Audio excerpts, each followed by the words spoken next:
You can have 500 plus CRS points, perfect IELTS, and still get refused or banned for 5 years because of one document you thought didn't matter.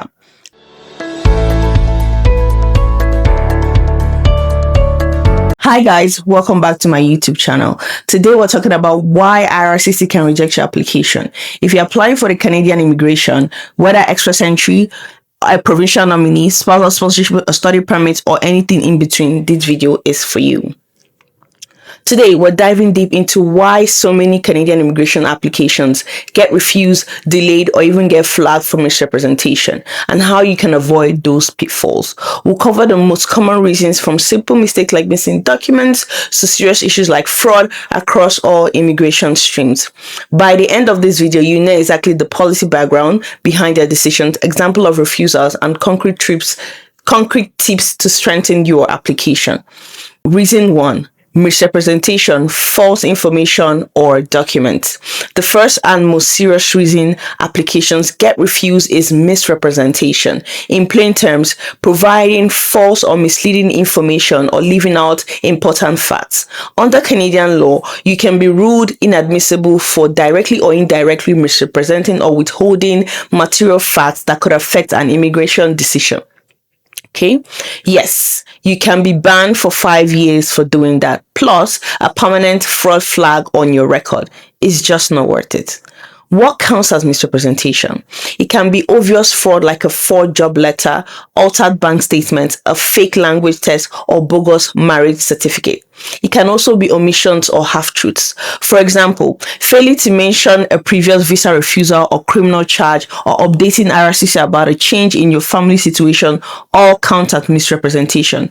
If the info was relevant, IRCC doesn't care if it was an accident or an immigration agent filled out the form for you. You're responsible for everything in your application. Even unintentional misrepresentation can lead to 5-year bans.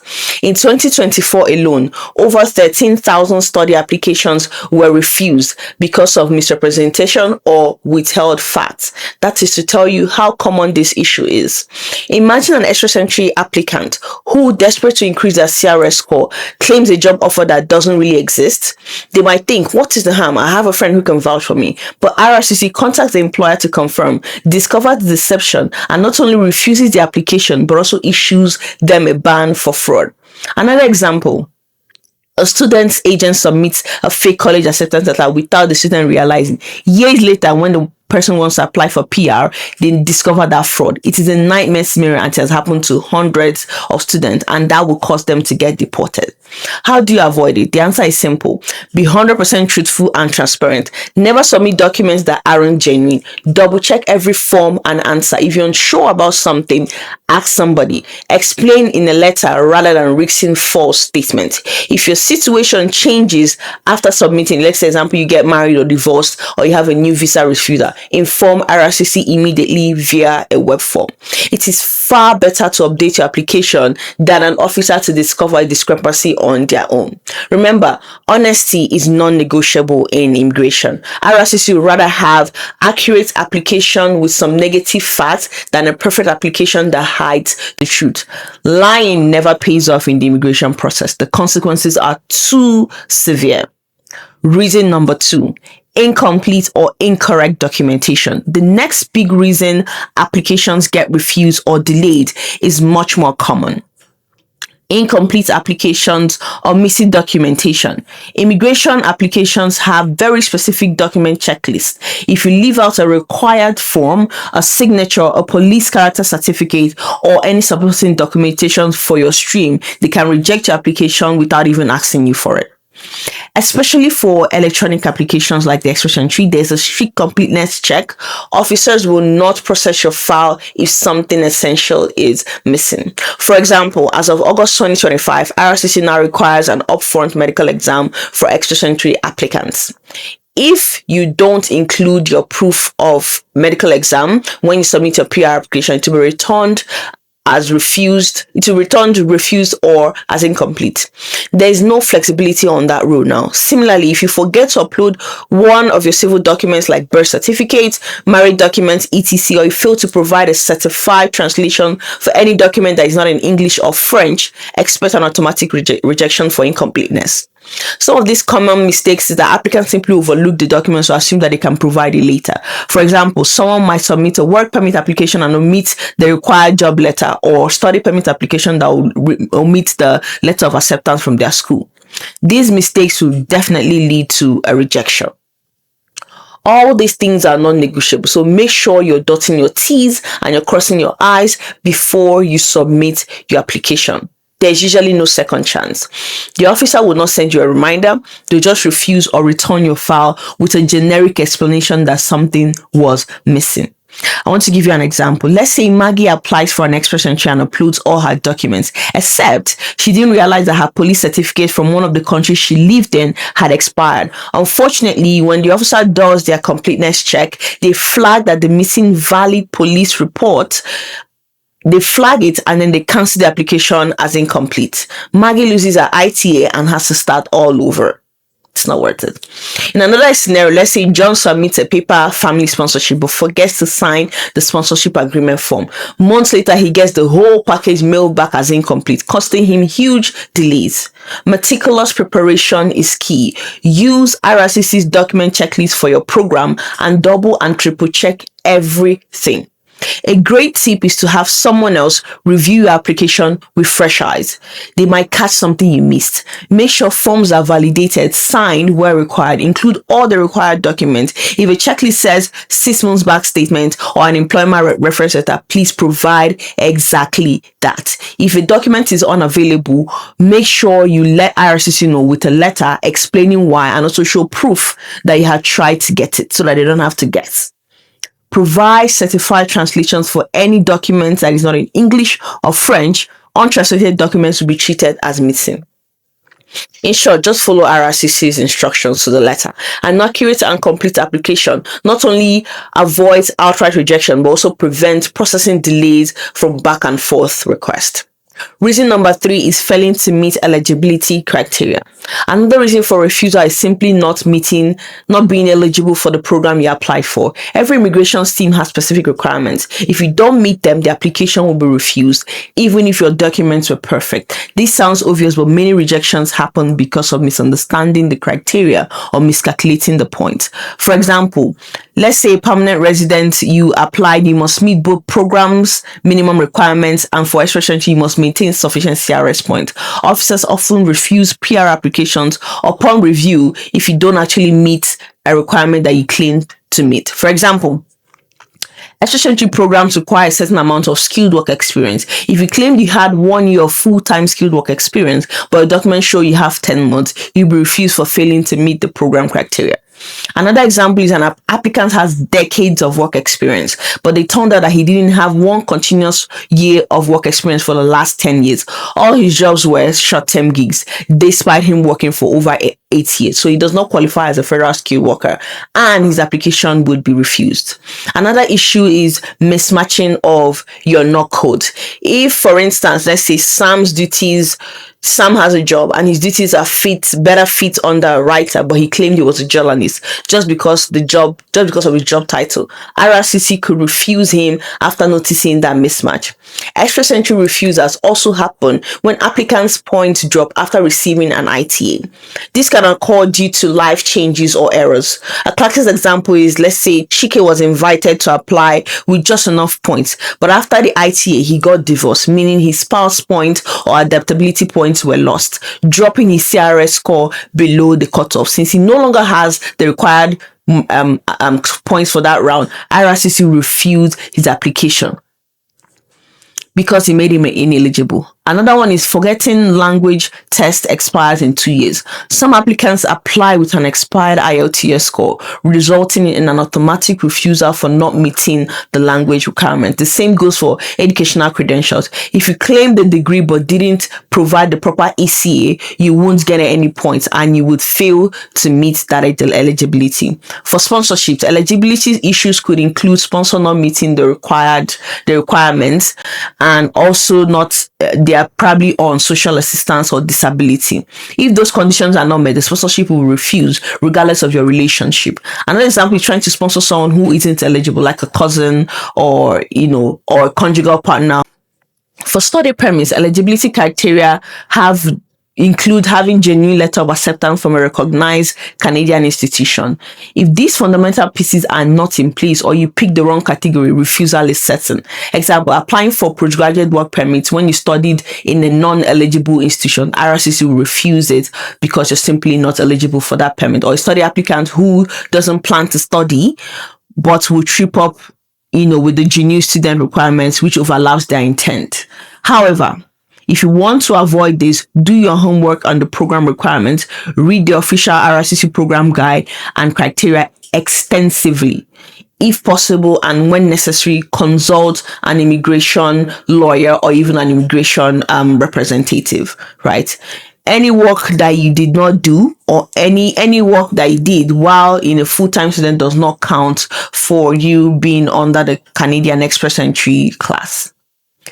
If you're claiming a range employment point, verify that your job offer and employer meet all the conditions. If you get an ITA and something changes, let's say job loss, IRCC, please update IRCC is important. For study permits, confirm that the school is a DLI and that your acceptance letter is genuine. In short, match yourself to the right program. Don't shoehorn yourself in a category you don't fit in. That is a recipe for refusal. Always keep up with IRCC updates. Certain criteria might change as we saw the new medical exam requirement for PR. Reason number 4 is insufficient financial proof. Money matters. A very common reason for refusals across many streams is not demonstrating enough financial means to support yourself and your family in Canada. IRCC wants to be confident that you won't struggle financially or resort to public assistance. Financial inadmissibility is actually one of the reasons why rooted in law. If you're unable or unwilling to support yourself, you will be denied entry. In practice, the required amount for PR, if you're coming, is at least 13,000 if it's just you, and increases with each family member. If you don't provide the acceptable proof that you have at least that amount accessible, your PR application will be refused. Common mistakes include providing a blank bank letter showing current bank balance but not your 6 months average. IRCC usually asks you for your 6 months bank statement. Also, if the funds are a gift or a loan, you need proper documentation. They may doubt large unexplained deposits and could refuse you for not having really sufficient funds. For student permits, financial proof is absolutely crucial and one of the top refusal reasons. In fact, in 2024, 3 out of the 5 reasons why study permits were refused were due to financial insufficiency. Applicants must show tuition plus living expenses, which is also return transport, for at least the first year. Recently, Canada significantly increased the amount of funds you need from $10,000 to $20,000 plus in just 2024.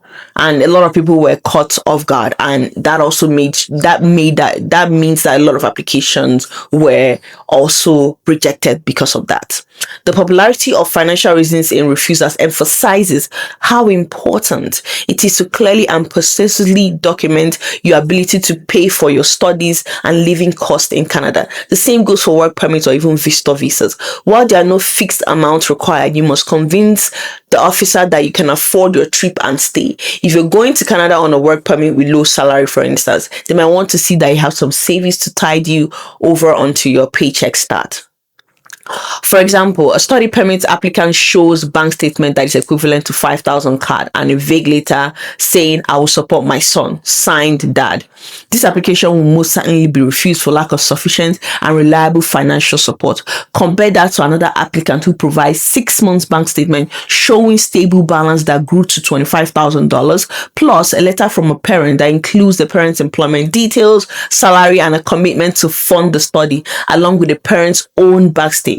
The second applicant has a much more stronger case. On the PR side, imagine an express entry applicant who needed to show $17,000 for a family of 3, but the bank letter shows $15,000. Unfortunately, IRCC will refuse them for not meeting the settlement fund requirement, even if it's just a little amount and everything else is perfect. Know the required amount for your scenario and provide a well-organized proof of funds. For PR, get an official letter from your bank and also make sure that you have that 6 months bank statement. Do not suddenly deposit large sums of money right before applying for your visa, because that is also doubt.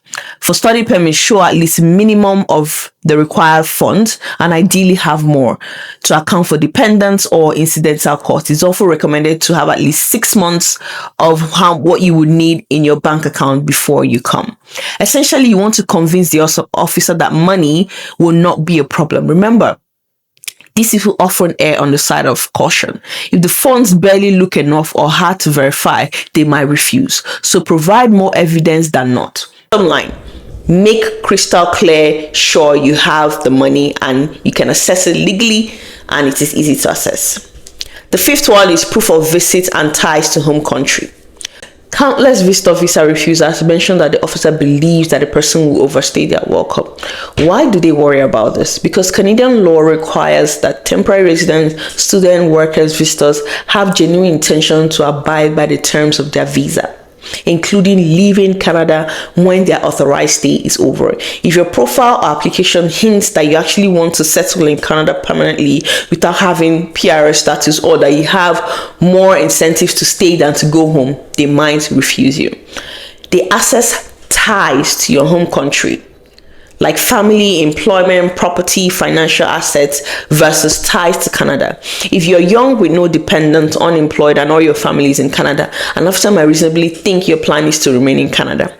They also look at your travel history. If you've never traveled internationally before, they might question if you respect the visa conditions. Though everyone has first time to travel, lack of travel can be a slight negative factor, but it's not conclusive. For study permit applicants, another aspect is that the program's logic.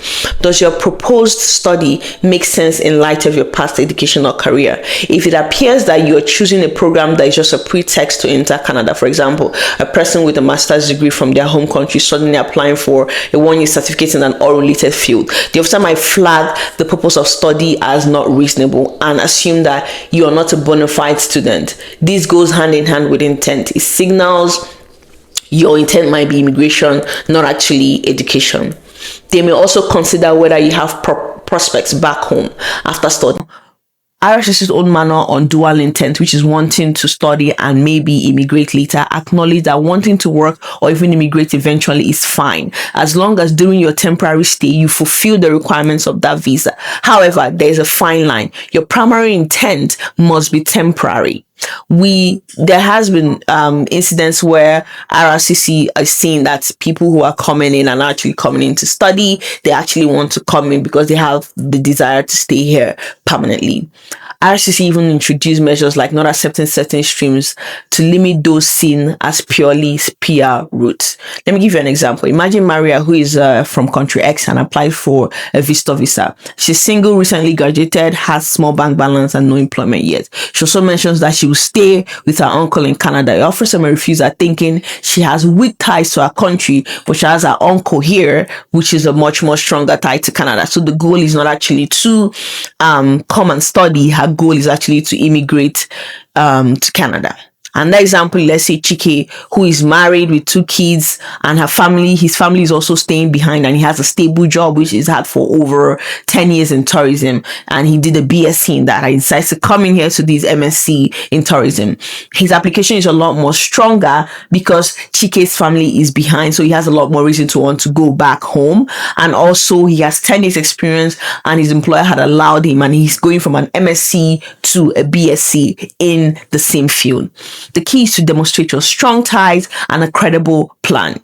In your application, make sure you're providing credible evidence, employee verification, right? And for study permit, to write a statement of purpose or a study plan that clearly answers why this program in Canada, how will it benefit your career or goals in your home country. If you already have a higher education, justify why this Canadian program is still needed. Maybe it offers practical exposure or specialization that is not available in your home country. Explain that. Make it believable that you primarily want to come to Canada just to school. You can acknowledge Canadian offers postgraduate work opportunity, but also stress that even if you want to work for a bit in Canada, ultimately your goal is to go home, because let's say you have parents that you need to tend to, or you have your family that care about you, or job opportunity that is waiting for you after you gain those skills. For visitor visas, keep the trip short and specific in your invite letter or travel itinerary. Show you have reasons to return by a certain date, like a letter from your employer saying you have just 2 weeks off or 1 week off, or a new job offer that you're supposed to resume in the next 2 weeks, or whatever the case may be. A personalized cover letter addressing any red flags, like, I know I already have a master's, but this diploma will give me practical skills, and here why it is useful. Just giving those examples can help the officer see you as a genuine temporary applicant.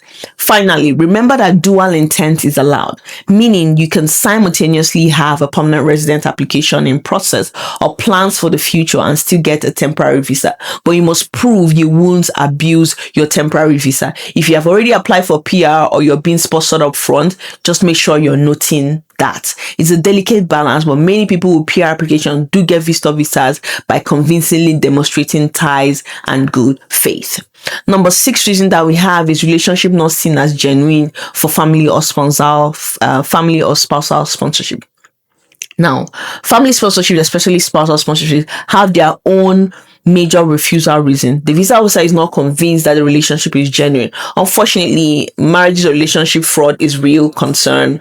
Is a real Canadian concern, immigration concern. If an officer believes that the marriage is not bona fide, they will refuse the application. Unlike other ones, this one is very personal and upsetting because essentially questioning the legitimacy of your love or partnership. If the officer's job is to filter out fake marriages, so they've given the training and tools to do that. They look at the evidence of your relationship over time, how you guys met, how your relationship developed, your communication, visits, family involvement, etc. They compare your answers and questionnaires and will often conduct an interview if they have doubt. They may even do like a site visit or investigation in some cases. Certain red flags draw scrutiny, like short acquaintance before marriage, significant age difference, lack of common language, previous marriage histories, little or no time spent together in person, inconsistencies in your stories, or reluctance to involve family or friends. Also, if the sponsor has a pattern, for example, you have sponsored someone else before, officers may pay attention. None of these factors automatically mean a relationship isn't genuine. They just trigger the need to require more evidence.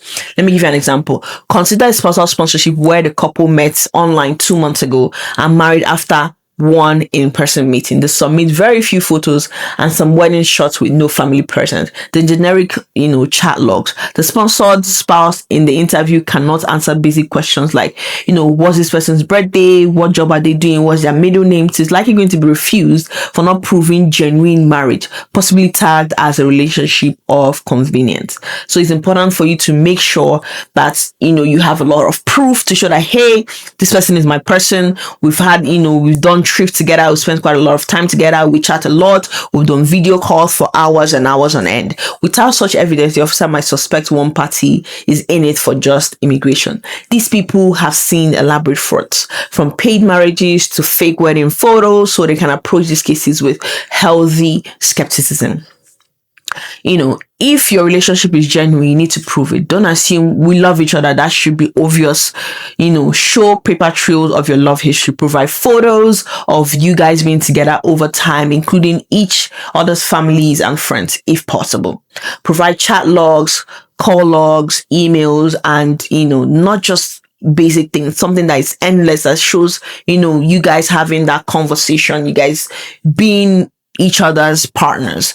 Get affidavits or letters from friends that know you, attesting to your relationship is real and known to them. If you have children together or pregnancy, that is obviously another strong evidence. If married, include proof of the wedding, receipts, venue booking, guest list, and lots of wedding photos and reception, if any. If it was a small ceremony, explain why, maybe cultural reasons or timing. For common law, show proof of 12 months of cohabitation, joint lease bills, mails, same address, joint bank accounts. For conjugal, which is a rarer category, you must demonstrate that you couldn't marry this person based on certain barriers. Crucially, be consistent and truthful in answering relationship questions. Sponsor and applicants will each fill out relationship questionnaires. Make sure your timelines and stories match up. Any contradictions would raise big red flags. If interviewed, prepare by reviewing your own story so you aren't caught off guard on certain details. That is very, very important. It's okay if you don't know every tiny detail, but you should know enough about your partner to say, hey, this is who I am with for this long time. You know a lot about them. The key is to demonstrate that you have normal, loving relationship, not just paperwork. If on the other hand, someone is considering a marriage of convenience as a shortcut to Canada, just don't do it. Not only will IRCC catch it, right, but Canadian sponsors involved in the marriage fraud can even face criminal charges. It's just not worth the risk. Genuine couples take heart. If you provide ample evidence and explain yourself, you stand a good chance. Many genuine couples do get approved, and if there are some red flags, by tackling those concerns, you're good to go. With honest explanations, you're good to go. The 7th reasons that we have is issues with employment offers or work history. Job and job offers play a role in several immigration streams, from arranged employment in extra entry to employer during provincial nominee programs to work permits themselves. Applications often face refusal if there are doubts that the job offers, this job offer genuineness, the employment legitimacy, or applicant qualifications for the job. They usually scrutinize this a lot. In PR and PMP applications, if you claim points for a Canadian job offer or you were nominated by a province based on a job offer, your reference letter and job details must be solid. They've been known to call employers to verify if this person actually has the job. There's been cases where applicants submit job offer letter from a relative who has a small business but no other employees other than the applicant. That raises quite, a lot of suspicion. So make sure that if you're submitting a job offer, it is concrete and airtight. IRCC can refuse the PR if they believe that you never actually intended to leave there. Let's say you never intended to live in the province that nominated you. So it's important for you to make sure that whatever you're doing, it is true and you're being very, very, very honest about it. That is key. That is a non-negotiable across any stream that you're doing. Permits application, there are few common refusal reasons: employment not genuine, employer unable to justify the need for a foreign worker, applicants sufficiently not qualified for the program, etc. Even with an approved LMIA, okay, IRCC can independently refuse a work permit if something doesn't add up. For instance, an LMIA might be approved for a restaurant manager, but if the applicant has zero management experience, zero hotel experience, and previously worked as a server, the officer might question the job offer and in turn refuse that. So it's not a great thing to look at. IRCC keeps tabs on employers, and if a company is brand new with no website, that raises, a lot of suspicion.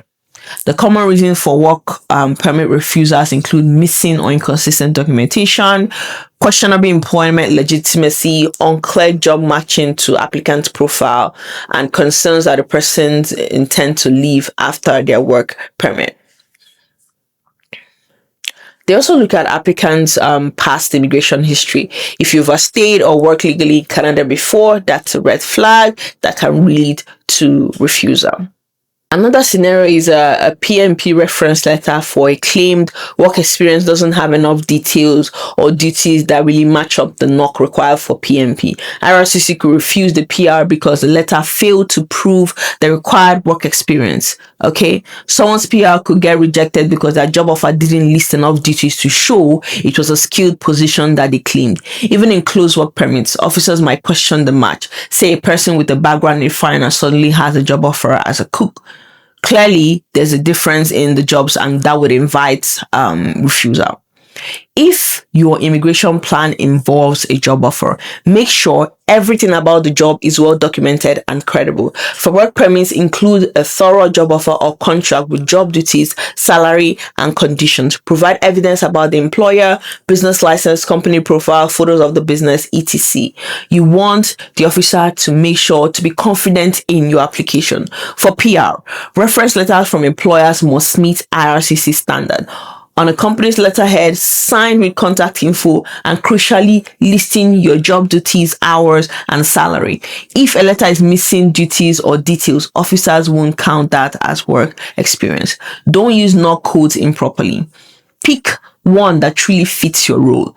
As discussed earlier, if you have an LMIA backed job, ensure that you actually meet that job's requirement. For PMP, demonstrate your connection to the province. Mention if you've lived there, you have friends, or simply articulate genuine reasons why you want to settle there. If you apply to multiple provinces, be prepared to explain that too. Essentially, put yourself in the officer's shoes and ask, does this employment seem legitimate? Would a rational employer hire me for this? And am I likely to fulfill this job and either transition legally to PR or return home? Provide documents that help answer yes to those questions. Finally, keep copies of all employment documents. Make sure they're consistent. If your work permits stage and PR involve the same job, consistencies in between can affect you. Consistency and completeness is key. Reason number 8 that we have is medical, criminal, and security inadmissibility. Now, Canadian immigration isn't about forms and points. You also have to be admissible to Canada. This means not posing health or safety risks and not having serious criminality. Many applicants that otherwise would have been approved get refused because of issues uncovered in background checks, typically medical or criminal inadmissibility issues, and sometimes security flags.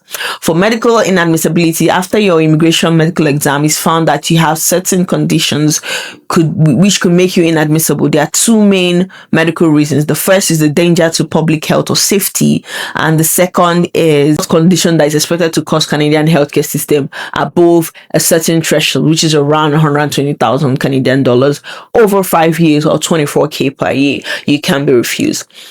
Common examples include advanced HIV, certain cancers, or chronic conditions requiring extensive treatment and medications. Okay, so an example, let's say an applicant, we'll call him Austin, qualify for PR under ECE, but his wife was found medically inadmissible due to serious kidney condition that might require dialysis. As a result, Austin's PR was refused because a family member was inadmissible. Under the law, if one accompanying family member is inadmissible, the whole family is, with certain few exceptions in certain cases. Now, for criminal inadmissibility, this includes past convictions or charges, even offenses that might surprise you, like a DUI. This counts. Canada views impaired driving as a very, very serious offense. So if you have any kind of criminal record outside of Canada, you need to check if it equates to a Canadian offense. If yes, you may be inadmissible. Those are separate processes you must undertake. If you apply without addressing a non-conviction, IRCC will refuse you after the background check. Even charges of arrest can trigger extra scrutiny. Of course, any involvement in serious crimes like drugs, violence is a likely non-starter without going through any rehabilitation first. For security inadmissibility, this covers rare cases like, espionage, terrorism, membership in organizations involved in such as like human rights violations, etc. Those ones would practically make you inadmissible and your visa will be, refused. For family member inadmissibility, if your accompanying family member, like we mentioned before, is inadmissible, that will sink the whole application for you.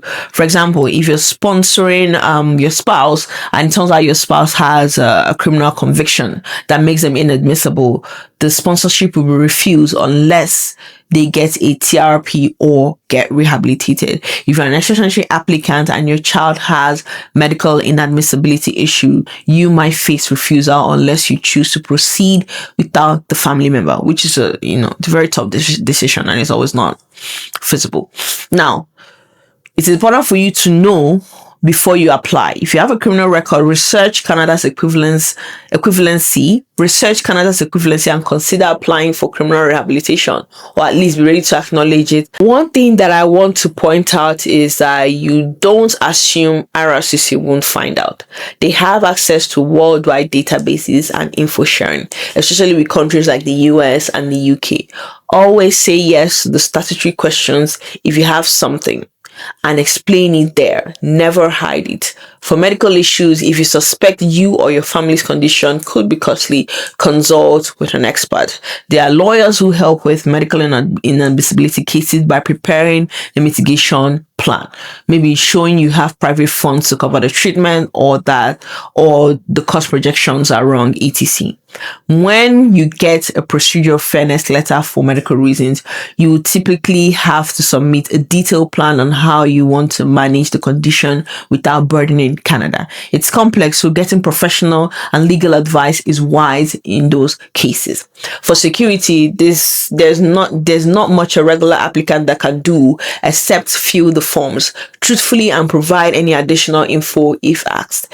Reason number 9 is IRCC processing delays and flagged applications. Emphasis on flagged.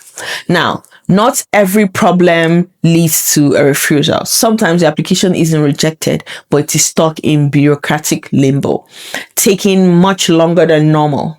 Delays can be antagonizing. They often happen when an application is flagged for some reason, but we'll unpack what those delays, why those delays occur, and what it means to be flagged. Some of the common causes of delays are security and background checks. If your file triggers a deeper security screening, it can take weeks or even months. For example, having worked in military or having traveled to certain regions may require additional checks by the Canadian intelligence partners, and this is out of your control. While it is not a refusal, it just seriously delayed processing.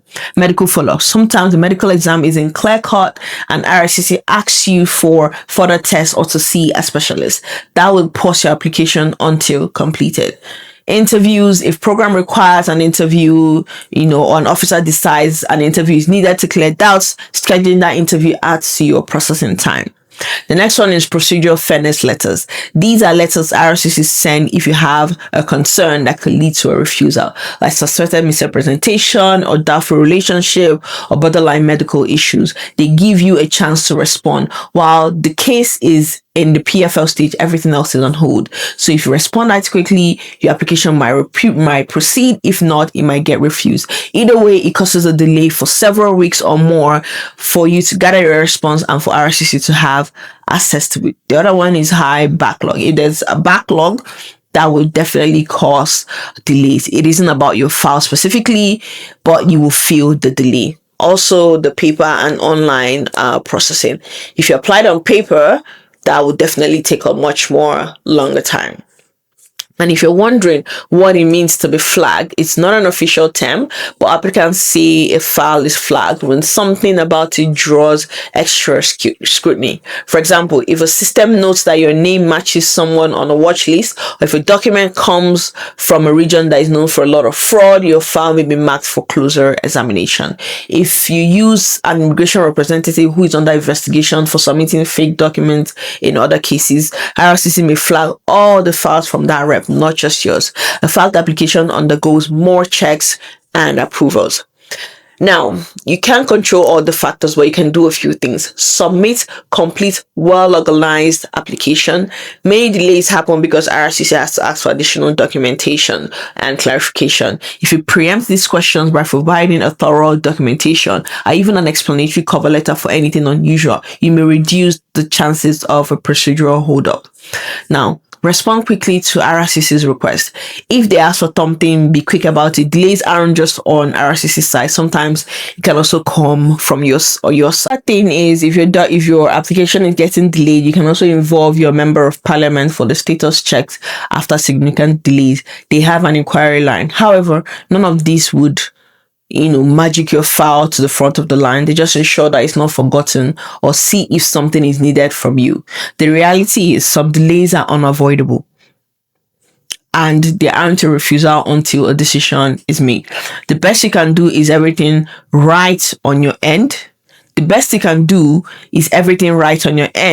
And exercise patience. Keep an eye out in your email so you don't miss any correspondence that could delay things further, and try not to stress. If background checks take a while, it's normal for some cases, right? And that's okay. We've covered a lot of ground, from misrepresentation and missing documents to lack of funds, shaky intent and relationship issues, job offers, inadmissibilities, and more. Canada immigration applications are complex, and small mistakes and oversights can have big consequences. The key takeaway for you is to be truthful, be thorough, and think like a visa officer before you submit. Ask yourself, is there any reason an officer might doubt or refuse this application? If yes, just address it proactively, right, in a documentation or a letter of explanation. Use official IRCC resources if you're doing it yourself. And one other thing I want to say is don't rush it. A well-prepared application can take a few weeks, which is fine. It is far better than a sloppy one, which is submitted in 2 days, because that will cost you more.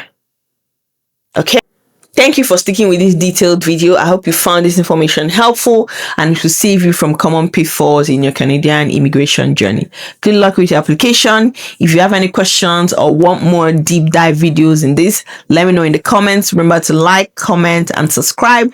And also, careful planning and preparation can make a difference between a refusal and approval. Stay informed, stay prepared. Until I see you next time, take care. Bye. Do you like my nails? I like my nails. I think it's cute. Bye, guys.